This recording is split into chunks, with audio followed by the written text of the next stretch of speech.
everyone, welcome to my YouTube channel.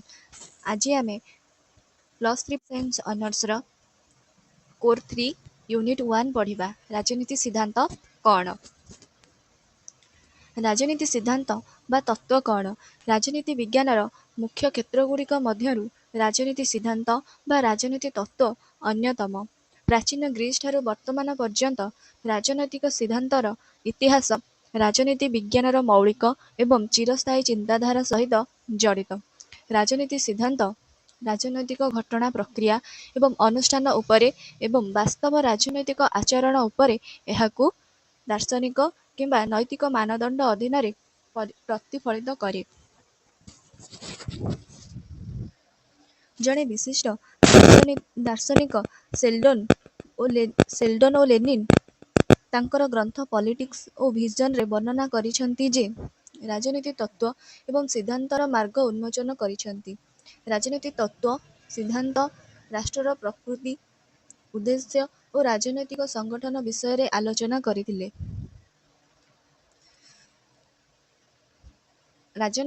ରାଜନୈତିକ କହିଲେ ଜନସାଧାରଣଙ୍କ ଚିନ୍ତାର ବିଷୟକୁ ବୁଝାଉଥିବା ବେଳେ ସିଦ୍ଧାନ୍ତ କହିଲେ ଏକ ବ୍ୟବସ୍ଥିତ ଜ୍ଞାନକୁ ବୁଝାଏ। ଜଣେ ବିଶିଷ୍ଟ ରାଜନୀତିଜ୍ଞ ଡେଭିଡ୍ ହ୍ୱେଲଙ୍କ ମତରେ ଧାରଣାଗୁଡ଼ିକର ନେଟୱାର୍କ ଏବଂ ବିଚାର ଅନୁମାନ ଏବଂ ବିବୃତି ସହିତ ଜଡ଼ିତ ରାଜନୈତିକ ଜୀବନରେ ବିଷୟରେ ସାଧାରଣୀକରଣ ସରକାର, ରାଜ୍ୟ ଏବଂ ସମାଜର ପ୍ରକୃତି ଉଦ୍ଦେଶ୍ୟରେ ଏବଂ ପ୍ରମୁଖ ବୈଶିଷ୍ଟ୍ୟ ବିଷୟରେ ଏବଂ ମନୁଷ୍ୟର ରାଜନୈତିକ ସାମର୍ଥ୍ୟ ବିଷୟରେ ଅଧ୍ୟୟନ କରିଥାଏ।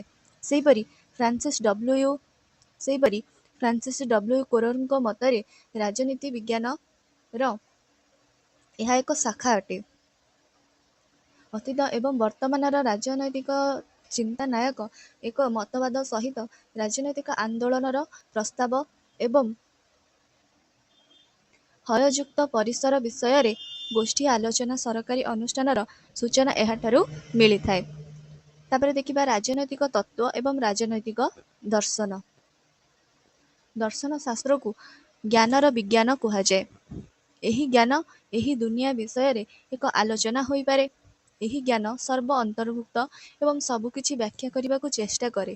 ଯେତେବେଳେ ଏହି ଜ୍ଞାନ ରାଜନୈତିକ ଘଟଣା କିମ୍ବା ରାଷ୍ଟ୍ରର ଅଧ୍ୟୟନର ପ୍ରୟୋଗ କରାଯାଏ, ଏହାକୁ ରାଜନୈତିକ ଦର୍ଶନ କୁହାଯାଏ। ଏହା କେବଳ କ'ଣ ହେଉଛି ତାହା ବ୍ୟାଖ୍ୟା କରିବା ସହିତ ଜଡ଼ିତ ନୁହେଁ, ବରଂ କ'ଣ ହେବା ଉଚିତ ତା ସହିତ ମଧ୍ୟ ଜଡ଼ିତ ଅଟେ। ତାପରେ ଦେଖିବା ରାଜନୈତିକ ତତ୍ତ୍ୱ ଏବଂ ରାଜନୈତିକ ବିଜ୍ଞାନ। ଏହା ଏକ ବିଭାଗ ଭାବରେ ରାଜନୀତି ବିଜ୍ଞାନ ଅଧିକ ବ୍ୟାପକ ଏବଂ ରାଜନୀତିରେ ବିଭିନ୍ନ ପ୍ରକାରର କଳ୍ପନା ହୋଇଥାଏ, ଯଥା ରାଜନୈତିକ ଚିନ୍ତାଧାରା, ସିଦ୍ଧାନ୍ତ, ଦର୍ଶନ, ଚିନ୍ତାଧାରାର କଳ୍ପନାତ୍ମକ ରାଜନୀତି ଇତ୍ୟାଦି। ଯେତେବେଳେ ସିଦ୍ଧାନ୍ତ ଠାରୁ ଭିନ୍ନ ଭାବରେ ବିଜ୍ଞାନ ଉପରେ ଗୁରୁତ୍ୱ ଦେଇ ନିର୍ଦ୍ଦିଷ୍ଟ ଭାବରେ ବ୍ୟବହୃତ ହୁଏ, ରାଜନୀତି ବିଜ୍ଞାନ ରାଜନୈତିକ ଦର୍ଶନର ବିପରୀତରେ ବୈଜ୍ଞାନିକ ପଦ୍ଧତିର ବ୍ୟବହାର ଦ୍ୱାରା ରାଜନୀତିର ଅଧ୍ୟୟନକୁ ସୂଚିତ କରେ। ପଏଣ୍ଟ ନମ୍ବର 1, ରାଜନୈତିକ ସିଦ୍ଧାନ୍ତ ହେଉଛି ମନୁଷ୍ୟର ଏକ ବୌଦ୍ଧିକ ଏବଂ ନୈତିକ ସୃଷ୍ଟି। ଏହା ବ୍ୟକ୍ତିର ଏକ କଳ୍ପନା ଯାହା ରାଜନୈତିକ ବାସ୍ତବତାର ଏକ ତାତ୍ତ୍ୱିକ ବ୍ୟାଖ୍ୟା ପ୍ରଦାନ କରିବାକୁ ଚେଷ୍ଟା କରେ। ପଏଣ୍ଟ ନମ୍ବର 2, ରାଜନୈତିକ ସିଦ୍ଧାନ୍ତରେ ମଣିଷ, ସମାଜ ଏବଂ ଇତିହାସର ବ୍ୟାଖ୍ୟା ରହିଛି। ଏହା ମଣିଷ ଏବଂ ସମାଜର ସ୍ୱଭାବକୁ ଅନୁସନ୍ଧାନ କରେ। ତାପରେ ପଏଣ୍ଟ ନମ୍ବର 3 ଦେଖିବା, ରାଜନୈତିକ ସିଦ୍ଧାନ୍ତ ଶୃଙ୍ଖଳା ଉପରେ ଆଧାରିତ। ଏହାର ଅର୍ଥ ହେଉଛି ଯେ ଯଦିଓ ତତ୍ତ୍ୱବିତ୍ ବ୍ୟାଖ୍ୟା କରିବାକୁ ଚାହୁଁଥିବା ଘଟଣା ସମାନ, କିନ୍ତୁ ଭିନ୍ନ ବ୍ୟାଖ୍ୟା ଦ୍ୱାରା ଆମେ ବିଭିନ୍ନ ପ୍ରକାରର ରାଜନୈତିକ ସିଦ୍ଧାନ୍ତର ସମ୍ମୁଖୀନ ହେଉ। ତାପରେ ପଏଣ୍ଟ ନମ୍ବର 4 ଦେଖିବା, ରାଜନୈତିକ ତତ୍ତ୍ୱ କେବଳ ସାମାଜିକ ଏବଂ ରାଜନୈତିକ ବାସ୍ତବତାକୁ ବୁଝିବା ଏବଂ ବ୍ୟାଖ୍ୟା କରିବାକୁ ଚେଷ୍ଟା କରେ ନାହିଁ, ବରଂ ଇତିହାସର ପ୍ରକ୍ରିୟାକୁ ତ୍ୱରାନ୍ୱିତ କରିବାରେ ମଧ୍ୟ ସକ୍ରିୟ ହୋଇଥାଏ। ତାପରେ ପଏଣ୍ଟ ନମ୍ବର 5, ଏଥିରେ ରାଜନୈତିକ ବିଚାରଧାରା ମଧ୍ୟ ସାମିଲ ରହିଛି। ସରଳ ଭାଷାରେ ଏହାର ଅର୍ଥ ବିଶ୍ୱାସ, ମୂଲ୍ୟବୋଧ ଏବଂ ଆଦର୍ଶର ଏକ ବ୍ୟବସ୍ଥା ଯାହାଦ୍ୱାରା ଲୋକେ ନିଜକୁ ଶାସନ କରିବାର ଅନୁମତି ଦିଅନ୍ତି। ଏହାପରେ ଦେଖିବା ରାଜନୀତି ସିଦ୍ଧାନ୍ତ ବା ତତ୍ତ୍ୱର ବିକାଶ। ରାଜନୀତି ସିଦ୍ଧାନ୍ତ ବା ତତ୍ତ୍ୱର ବିକାଶ କହିଲେ ଏହା ସମାଜରେ ଘଟୁଥିବା ବିଭିନ୍ନ ପରିବର୍ତ୍ତନ ପ୍ରତିଫଳନକୁ ବୁଝାଯାଏ। ବିଭିନ୍ନ ଯୁଗ ପର୍ଯ୍ୟାୟରେ ବିବିଧ ଆହ୍ୱାନଗୁଡ଼ିକୁ ହିଁ ରାଜନୀତି ତତ୍ତ୍ୱ ସୃଷ୍ଟି ବିଶିଷ୍ଟ ଦାର୍ଶନିକ ହେଗେଲଙ୍କ ରାଜନୀତି ତତ୍ତ୍ୱକୁ ପ୍ରତୀକ ଧର୍ମୀ ବୈଶିଷ୍ଟ୍ୟରେ ପରିଣତ କରିବା ପାଇଁ ଉକ୍ତିଟି the owl of Minerva take flight when shadow of darkness falls ସୁପରିଚିତ। ବିଶେଷ କରି ରାଜନୀତି ବିଜ୍ଞାନ ଓ ରାଜନୀତି ତତ୍ତ୍ୱର ପ୍ରଗତି ଏକ ସର୍ବକାଳୀନ ତତ୍ତ୍ୱ ଯାହା ବୌଦ୍ଧିକ ପରମ୍ପରାରୁ ରୂପାୟିତ କରିଥାଏ। ରାଜନୀତି ତତ୍ତ୍ୱ ସମ୍ପର୍କରେ ଦାର୍ଶନିକ ସାବାଇନ୍ଙ୍କ ମତରେ ବା ସାବାଇନ୍ଙ୍କ ସଂଜ୍ଞା ଦେଇଛନ୍ତି ଯେ ସଂଜ୍ଞାଟି ହେଉଛି ରାଜନୈତିକ ତତ୍ତ୍ୱ ବିଶେଷ ଭାବେ ତଥ୍ୟାତ୍ମକ, କାରଣାତ୍ମକ, ମୂଲ୍ୟାଙ୍କନ ପ୍ରଭୃତି କେତେକ ଉପାଦାନ ସକଳକୁ ଧାରଣା କରିଥାଏ। ତାପରେ ହେଗେଲଙ୍କ ମତରେ ରାଜନୈତିକ ତତ୍ତ୍ୱ ହେଉଛି ନିରାସକ୍ତ ଓ ନିଷ୍ପେଷଗତ କ୍ରିୟାବଳୀ।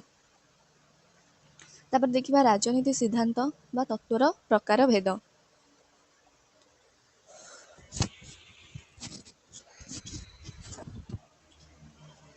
ପ୍ରାଚୀନ ଗ୍ରୀସର ଦର୍ଶନ ଓ ଧର୍ମବିଦ୍ୟା ଖ୍ରୀଷ୍ଟଧର୍ମ ଓ ହିନ୍ଦୁ ଧର୍ମର ଧର୍ମତତ୍ତ୍ୱ ତଥା ନୈତିକତାରେ ପାଶ୍ଚାତ୍ୟ ରାଜନୈତିକ ଦର୍ଶନର ମୂଳ ରହିଛି। ସାଧାରଣତଃ ପାଶ୍ଚାତ୍ୟ ସିଦ୍ଧାନ୍ତ ବା ରାଜନୈତିକ ତତ୍ତ୍ୱକୁ ତିନୋଟି ଦୃଷ୍ଟିକୋଣରୁ ବିଚାର କରାଯାଇପାରେ, ଯଥା ଜ୍ଞାନାଲୋକ, କର୍ମାଲୋକ ଉଭୟର ସଂଯୋଗ। ପ୍ରଥମେ ଆମେ ଦେଖିବା ଜ୍ଞାନାଲୋକ। ଏହା ହେଉଛି ଉଦାରବାଦର ମୁଖ୍ୟ ପରମ୍ପରା। ତାହା ଏପରି ଏକ ରାଜନୈତିକ ଚିନ୍ତନ ସୃଷ୍ଟି କରିଛି ଯାହାକି କେତେ ସମସ୍ୟାର ବିବେକଯୁକ୍ତ ସମାଧାନ ପ୍ରତି ଆଗ୍ରହୀ। ସମସ୍ତ ରାଜନୈତିକ ତତ୍ତ୍ୱ ଏହି ଲକ୍ଷ୍ୟରେ ଛାୟାବେଶରେ ହିଁ।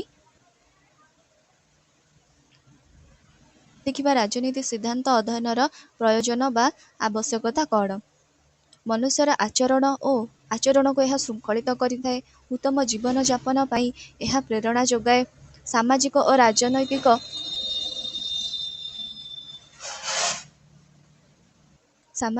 ରାଜନୈତିକ ସମସ୍ୟାର ସମାଧାନ ପାଇଁ ବାଟ ବାହାରେ। ଏଥିରେ ଇତିହାସ ଓ ରାଜନୀତି ବିଜ୍ଞାନକୁ ଜାଣିବାର ଆବଶ୍ୟକ ରହିଛି। ବିକାଶ ଏବଂ ବିକାଶ ପ୍ରକ୍ରିୟା ଏହାଦ୍ୱାରା ତ୍ୱରାନ୍ୱିତ ହୋଇଥାଏ। ରଲ୍ସଙ୍କ ମତରେ ପୁରାତନ ପରମ୍ପରା ସହିତ ବ୍ୟକ୍ତିର ଆତ୍ମସମ୍ମାନ, ସ୍ୱତନ୍ତ୍ରତା, ସୁବିଧା ଭଳି ସମ୍ପଦର ସୁବିନିଯୋଗ ସମ୍ପର୍କରେ ଜ୍ଞାନ ପ୍ରାପ୍ତ ହୋଇଥାଏ। ତାପରେ ଦେଖିବା ରାଜନୀତି ତତ୍ତ୍ୱର ପୁନରୁତ୍ଥାନ। 1930 ମସିହା ରାଜନୀତି ତତ୍ତ୍ୱର ବିଚାରଧାରା ଅନୁସାରେ ଏହା ଏକ ବିଜ୍ଞାନବାଦୀ ତତ୍ତ୍ୱର ମର୍ଯ୍ୟାଦା ପ୍ରତିଷ୍ଠା ହୋଇଥିଲା। ଆଧୁନିକ ଯୁଗରେ ବିଶିଷ୍ଟ ରାଜନୀତି ବିଜ୍ଞାନୀ ଷ୍ଟ୍ରାସ୍ ରାଜନୀତି ସିଦ୍ଧାନ୍ତର ଗୁରୁତ୍ୱ ଉପଲବ୍ଧି କରି ସାମାଜିକ ଓ ଆର୍ଥିକ ସଂସ୍କାର ଉପରେ ଗୁରୁତ୍ୱ ଦେଇଥିଲେ।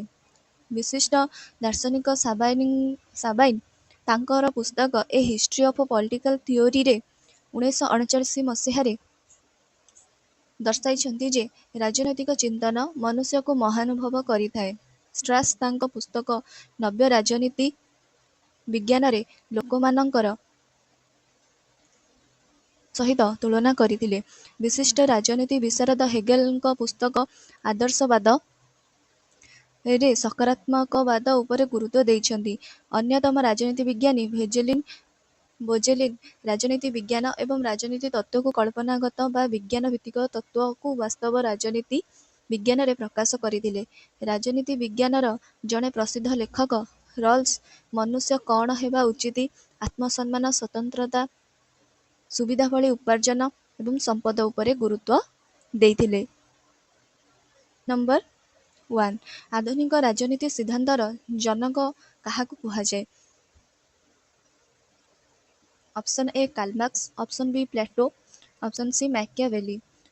ଆନ୍ସର ହେବ option C Machiavelli. Question number 2 ରାଜନୈତିକ ସିଦ୍ଧାନ୍ତ ଅନୁଯାୟୀ ରାଷ୍ଟ୍ରର ପ୍ରାଥମିକ ଉଦ୍ଦେଶ୍ୟ କ'ଣ? ଅପସନ୍ ଏ ବ୍ୟକ୍ତିଗତ ସ୍ୱାଧୀନତା, ଅପସନ୍ ବି ଆର୍ଥିକ ଅଭିବୃଦ୍ଧି, ଅପସନ୍ ସି ଆଇନ ଶୃଙ୍ଖଳା। ଆନ୍ସର ହେବ ଅପସନ୍ ସି ଆଇନ ଶୃଙ୍ଖଳା। ତାପରେ କ୍ୱେଶ୍ଚିନ୍ ନମ୍ବର 3କୁ ଯିବା। ରାଜନୈତିକ ସିଦ୍ଧାନ୍ତ ମୁଖ୍ୟତଃ କେଉଁ ବିଷୟକୁ ଅଧ୍ୟୟନ କରିବା ପାଇଁ ଉଦ୍ଦିଷ୍ଟ? ରାଜନୈତିକ ଅଭ୍ୟାସ, ବି ରାଜନୈତିକ ଦଳ, ସି ରାଜନୈତିକ 4 ରାଜନୈତିକ ସିଦ୍ଧାନ୍ତରେ ମନୁଷ୍ୟର ସମାନତାର ଧାରଣା କେଉଁ ଲକ୍ଷ୍ୟ ରହିଛି? ସମସ୍ତଙ୍କ ପାଇଁ ସମାନ ଫଳାଫଳ ସୁନିଶ୍ଚିତ କରିବା, ପ୍ରତ୍ୟେକ ନାଗରିକଙ୍କୁ ସମାନ ସମ୍ବଳ ପ୍ରଦାନ କରିବା, ସମସ୍ତଙ୍କୁ ମତଦାନ ଅଧିକାରରେ ସୁନିଶ୍ଚିତ କରାଇବା, ସମସ୍ତ ନାଗରିକଙ୍କ ପାଇଁ ସମାନ ସୁଯୋଗ ସୁନିଶ୍ଚିତ କରାଇବା। आंसर हम ऑप्शन डी समस्त नागरिकों ପାଇଁ समान सुजोग सुनिश्चित कराइबा। क्वेश्चन नंबर 5 व्यक्तिगत संपत्ति एवं श्रेणी समाजर उच्छेद ପାଇଁ केउं राजनैतिक सिद्धांत जुक्ति करे आंसर हम समाजवाद। तापर देखिबा क्वेश्चन नंबर 6 राजनैतिक विद मानक मतरे बोध राजनैतिक कर्तृत्वर आधार कौन शासित मानकर आंसर हम शासित मानकर सम्मति। क्वेश्चन नंबर 7 बृहत्तर अर्थरे दार्शनिक पद्धति डैश पद्धति को प्रतिनिधित्व करिथाय आंसर हम पारंपरिक पद्धति को प्रतिनिधित्व करिथाय।